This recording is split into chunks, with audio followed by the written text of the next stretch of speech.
We are all doing life, but who knew life could be this funny? It's Doing Life with Maria and Chad. It is our podcast. Can't wait to tell you about the haunted house that we went to over Halloween weekend. It wasn't one of those ones where you pay to go through it. Somebody actually turned where they live into a haunted house. And I'll tell you some of the things that we saw coming up on today's podcast.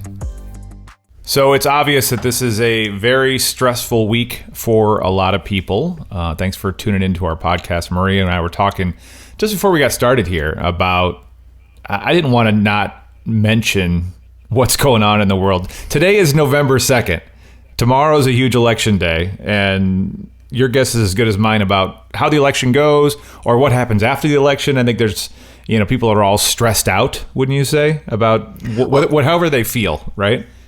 Well, I think they're very polarized. There's nobody who's in between. They either love one candidate or they hate that candidate, and it's a little crazy.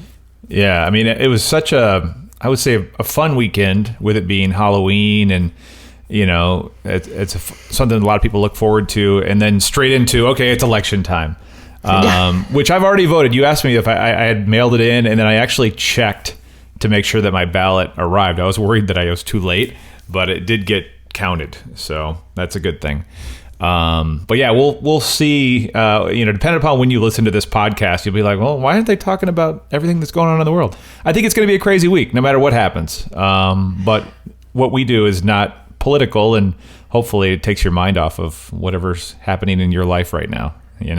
Well, it's interesting because I read that the majority of people plan on drinking their way through the election. Yeah. Honestly. And there is actually some stats saying that a lot of people are either A, going to call in sick to work on Wednesday, or B, just be completely hungover Wednesday because of drinking through the election. My wife actually has taken a vacation day on Wednesday just because she doesn't know she works on a college campus, so she doesn't know what it's going to be like, and she's got days to burn. She's built up all these days, and she's like, I think Wednesday's a good day to take a vacation day because who knows? I mean, I honestly don't even think we'll know the results of the election. I mean, I'm guessing there will be some crazy news because there seems to be every day, but I don't know what to expect from this week. It's just, I'm a little bit anxious and nervous, and who knows? It's a big week. So, well, I just think it's sad that I saw that in New York they're hiring, and they're there now, armed police officers, like off-duty police officers, so they have some kind of training. Yeah. But armed security for high-end stores, for the apartment complexes in New York where celebrities live, just to keep them safe. And I guess other people, too, not just celebrities. But I think it's crazy that we're so proud to live in a democratic society as far as we elect officials and, it's not communist.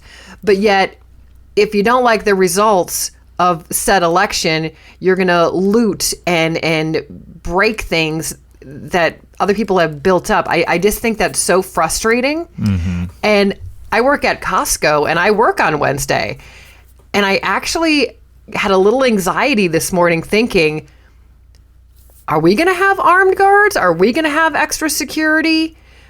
I mean, I don't know. That's the only thing I'm nervous about. No, that's affecting you directly. I mean, I saw that the White House is going to have a barrier around it. And then they're also doing, in Michigan, I think it's Marshalls, the store Marshalls, they've just boarded up their windows in certain locations just to be cautious. Who knows if they'll need it, but yeah, it's going to be crazy. But let's talk about Halloween a little bit. There was a haunted house that we visited over the weekend, and not one of the ones, you and I have done it where we take a bus of listeners to haunted houses over the years. This was just an actual person's house that they converted into a haunted house, and they made it COVID friendly, where you self-guided through all of the things, but I'm going to put a couple of the pictures up on YouTube if you're watching our podcast. It's Doing Life with Maria and Chad on YouTube. But these people, I don't know where, well, I asked them actually, they do have a storage facility, but I don't know who has this much scary stuff. They had a horse, like a full-size horse that was just the skeleton of the horse, and then a skeleton on the top riding the skeleton horse. On and on. I mean, they had all this stuff. But the coolest thing about it, I thought, was that you could go through it because, a lot of things aren't happening this year because of COVID. This was, you just go through at your own pace. There was, one of the displays was a guy in an electric chair. So when you walk past that, it started shaking around. I don't know. I was really pleasantly surprised. We do this pumpkin carving thing every year, and this is actually in our old neighborhood. And they go, hey, there's a haunted house. And I thought we were going to like one of those ones where you pay and you go through it. It was just some person that went like overboard with their decorations. And they said they actually have more stuff that they want to get out next year. So it's pretty cool. That's crazy. Oh my God. So our house, by the way, not that impressive. But the question in our house right now, and I got to ask you if you think that this should happen. Do we just put Christmas stuff up now? Because we have the haunted house stuff on the front of or Halloween stuff on the front of the house. We're already going to have the ladder out. Do we just throw up the Christmas lights at the same time and be done with it? It's so funny that you say that because I work a lot. I work at Costco right now and I work a lot. And last Friday, so what? That was the day before Halloween. Yeah. I had the day off. Mm-hmm. And I told my husband, I go, I have the day off. Maybe I'll put up the Christmas lights. Yeah. And he goes, all right, it's not even November. And he starts giving me a hard time. Now, I did not put them up. But to answer your question, absolutely. You got the ladder out. You don't have to turn on the Christmas lights, but while you're out, you might as well put them up. I think that's going to happen. And especially in a crazy year like this, if it makes people happy, and throw up all the Christmas stuff and get a couple of months of, and I'm the last, you know me, Maria, I'm the last person to want to be early on Christmas, but this year I'm okay with it. I'm like, I think it could be. Well, I think you hit the nail on the head because I think Christmas lights make people happy. Yeah. And why not? Now, I need an update from you. On our last podcast, you alluded to the fact that you may be finding out about you're adopted, but finding out about your adoption process.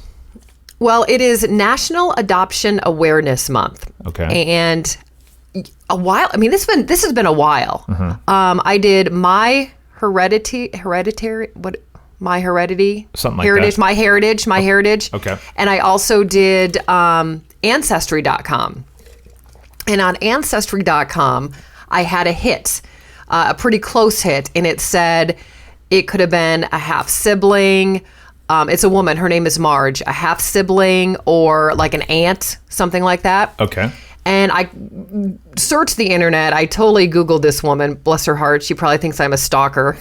And I found a phone number. Yeah. And I called the phone number, and I got an answering machine. Who has answering machines anymore? Right. But I got an answering machine, and I left a message. And this was months ago. By the way, somebody named Marge she never called. Would be the person that has an answering machine. I picture Right? Marge from Pee-wee's Big Adventure. Tell him Marge sent you. Yeah, exactly. So I left a message and nothing happened. I'm like, all right. So either A, this woman knows who I am and wants nothing to do with me, or B, maybe she's dead because her name is Marge and she has an answering machine. You know what I mean? Right. And I'm no spring chicken. Yeah. So anyway, surprise, I get a phone call from Marge. And she says, hey, we found your message on the answering machine. We just kind of missed it. You said we may be related. Give me a call when you can. Fast forward, I call Marge. And she is 68. I can't remember, but she's in her 60s. She could be your mom? She's not my mom. Okay. But I was explaining to her our relationship, and I said I could be your half sister. Okay. And she goes, well, my youngest sibling is like 56, and my parents were older, and they're both passed anyway. So she goes, I don't think you're a half sibling because of the age difference. It wouldn't work. Okay. But Marge has like 9 other brothers and sisters. They have a huge family. And she's thinking that I may be a child of like her older brother, one of her oldest brothers. Like maybe he gave me up for adoption or, whatever happened. So she could be my aunt. Oh. So she said, I have her email address, and she's going to kind of ask around and dig and see if anybody's going to be honest of what happened. But she was super nice. And I mean, like, what do you say to somebody you've never met before? Hey, we could be related. It was kind of a little awkward. But I'm hoping that, by the end of the year, maybe at Thanksgiving dinner, they can go, hey, by the way, I don't know, Billy, did you have a kid and give him up for adoption 50 years ago? So you just, and it's hard for me to understand because this is not my reality. You've lived with this, a lot of questions all your life. Are you, what do you want to learn? Do you want to meet these people? You just want to know the story? Like what's your hopes for this? If I'm honest, I think I would like to meet them. Okay. And how does that go? I don't know. I'm getting a little emotional. Yeah. I think just because my parents are both gone, I kind of laugh and say I'm a 50-year-old orphan. Mm-hmm. Yeah. I don't want anything from these people. You know what I mean? Mm-hmm. I just want to go, hey, what you did, the selfless act that you did by giving me up for adoption, I led a great life. And thank you for that kind of thing. And be friends, I don't know. I don't know. I guess I don't have an answer. Well, and that's okay. I'm trying to figure out how it could, what the best scenario could be. You end up being friends and close, and that answers a lot of your questions.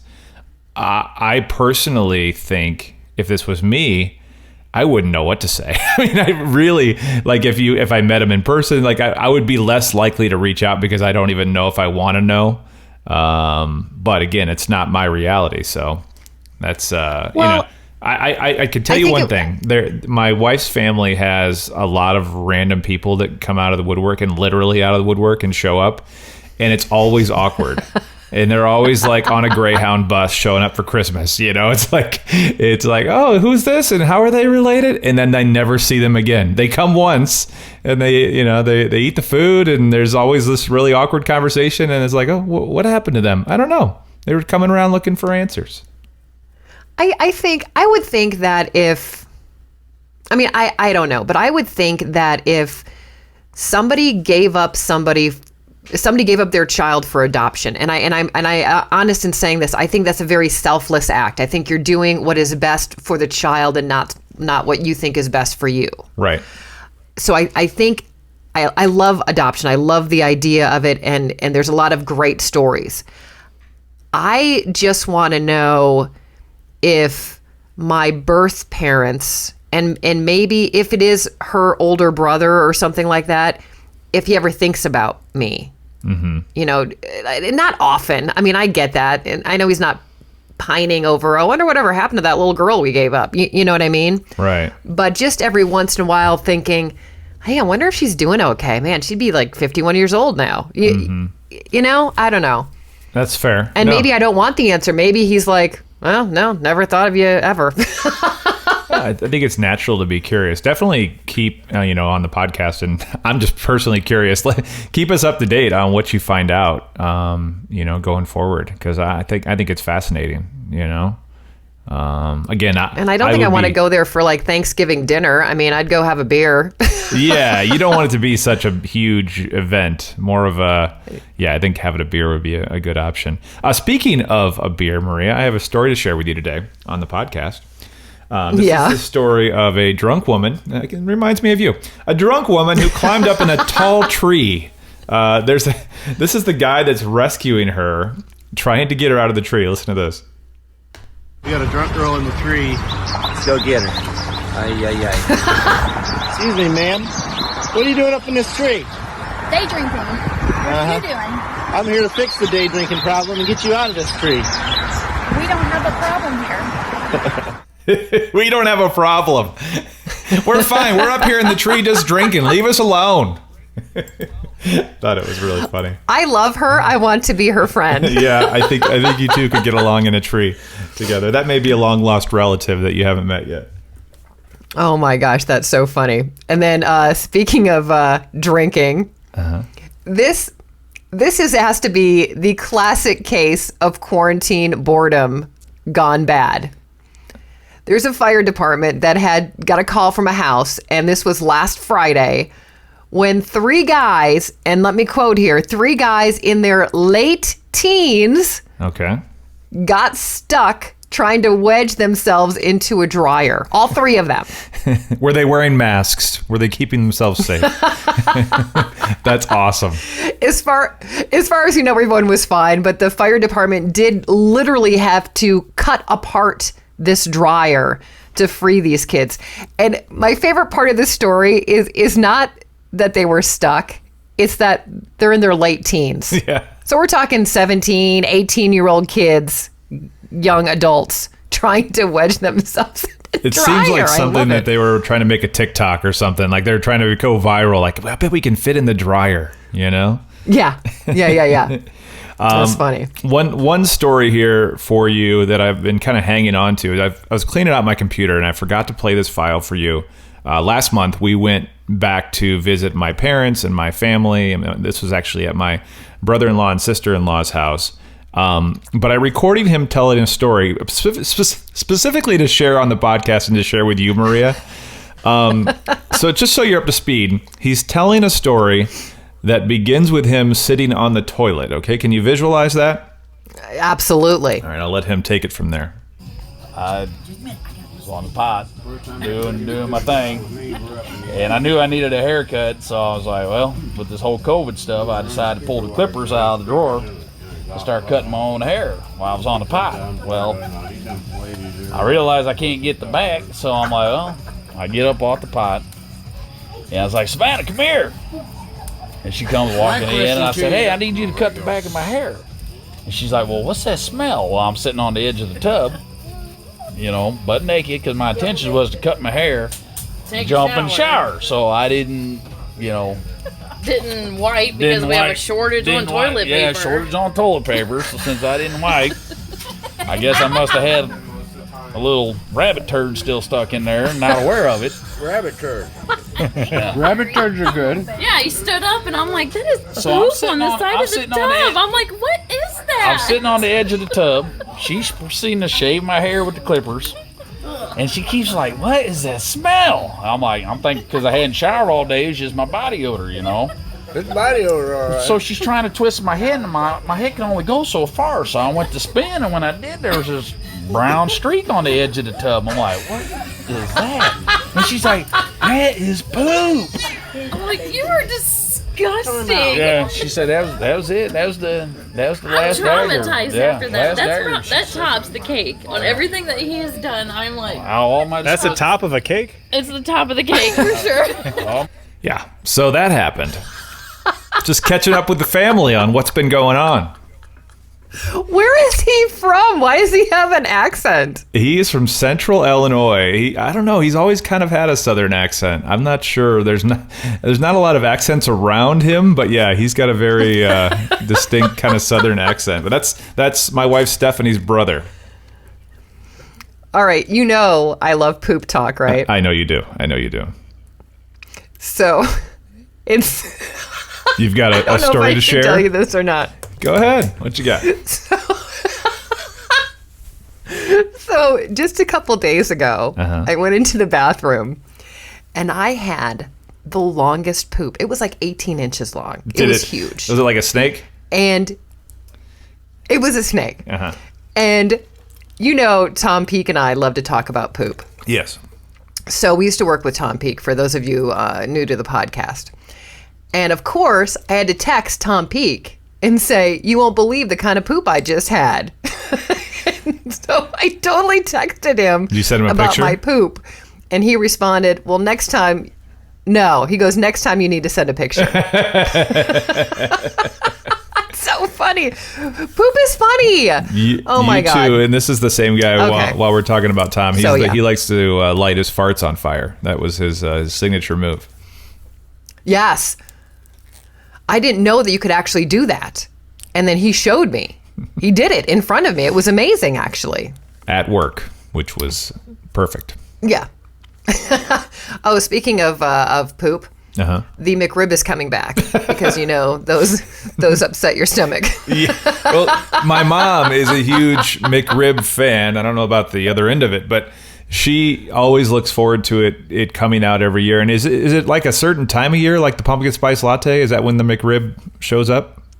Well, it's funny that you say your mom liked it because my mom used to love the Mcrib as well. It must be an age thing. Yeah. Well, the Mcrib always comes back, I think, right around this time of year. But it usually is just like in a handful of stores in certain markets.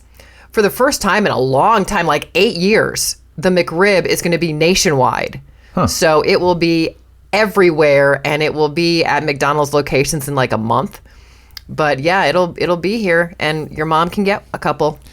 I've had them. I don't think that's something that I'll go out and get. You said you try to get one when they're available. I usually have one.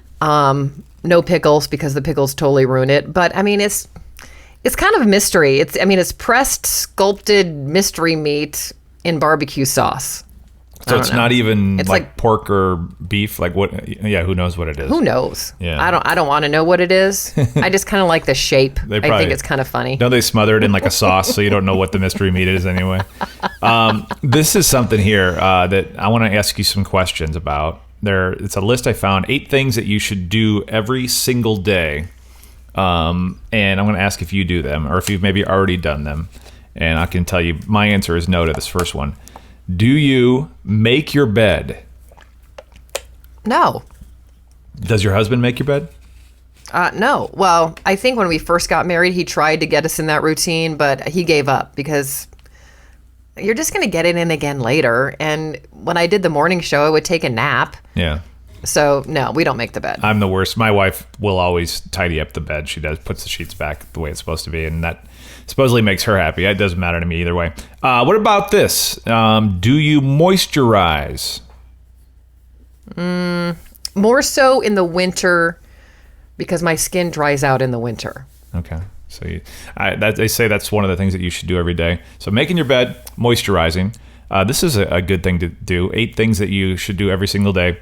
Give a compliment. Like if you're at, say, Costco and you see somebody with a name tag that says Maria on it, you would want to say, hey, I like your earrings. Oh, I give compliments at work all the time. Yeah. So yes, I do that every single day. Something you should do. Do you take a lunch break? Well, yes. Like actually sit down, have a meal, or you're like sitting over your computer, wolfing down a sandwich? I probably am sitting on my computer wolfing down a sandwich. Yeah, I think we all kind of multitask these days. Not that that's the right thing to do. Drink more water. That's one of the things that you should do every day. I think we all know that one. Lay out your gym clothes at night. Jim? What is this Jim you speak of? Who is Jim? I don't know a Jim. Why do I have Jim's clothes? Something's going on here. This is very tough. Says you should, this is number 7, set up a no phone zone. Like, what does that mean? And I'm not trying to be funny. No, but yeah. No smartphones in the kitchen while you're cooking or eating. Okay. No smartphones at the table. Do you do that in any respect? Yeah, we don't allow phones at the table for dinner. And this last one is kind of tough in today's environment. Go out and have some fun. It says that, you can't have a drink with the girls every night, but sometimes you need to go see somebody and do something and connect with somebody for a few minutes, Yeah, I miss that. Although the other night, Eric and I had kind of a date night at home and played cornhole and played darts and had cocktails. It was fun. Who won? Eric won on all the accounts, everything. I suck at darts. But you had fun. You don't even have you and I ever played darts? No, I don't think so. I can't throw a dart to save my life. If you said, I will give you $1 million if you just stick the dart in the board, I couldn't do it. I just suck at darts. We played a lot when I was like in my 20s. Like that was like a thing at bars, you know, like something to do as you're drinking draft beer or whatever. We would, you know, play cricket. Is that the game you played where you try to hit all the numbers, 20 through 15, I think it is? Oh, yeah. We do 301. So you start with 301 points. You have to work your way down to 0. All right, let's do this. The final question. All right, Maria. Want to get your answer on this. If you're listening to the podcast on one of our different podcast players or on YouTube, you can answer as well. The question for today, who should play you in a movie about your life? Who should it be? I'm going to say, because I get told I look like her, at least when I was thinner, Uma Thurman. Oh, that's a good one. Yep. So I will say, Uma Thurman, you and I kind of look alike. If I lost 30 pounds, you can play me in a movie. And I will go with, what's his name? Again, it's my question. I don't know the answer. Ed Norton. I guess totally brain fart. Edward Norton, who, did you ever see Primal Fear? Yes. That yeah. Came out in the 90s. He's done a bunch of American History X and a bunch of movies. But I love him as an actor, so I know he could do a good job of telling my life in a movie. But if you're listening and you're thinking of who it would be for you, we want to know who that is. You can message us on Instagram. You can go to Facebook, search for Doing Life with Maria and Chad. And Maria, do you want to share with everybody the places that our podcast is available? We have a ton. We have Amazon Music.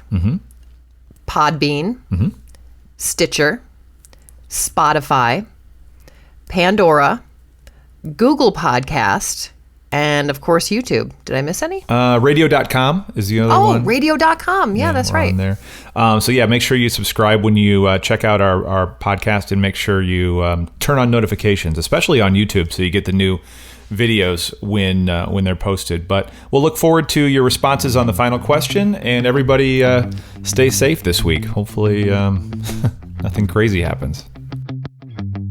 Thanks again for listening to Doing Life with Maria and Chad. Follow us on Instagram at Maria and Chad and Facebook. You can now listen for free in all these places: the radio.com app, on the iHeartRadio app, Spotify, the Amazon Music app, Google Podcasts, Stitcher, TuneIn, Pandora, Podbean, and of course, YouTube. Don't forget to subscribe and turn on notifications so you don't miss a single episode.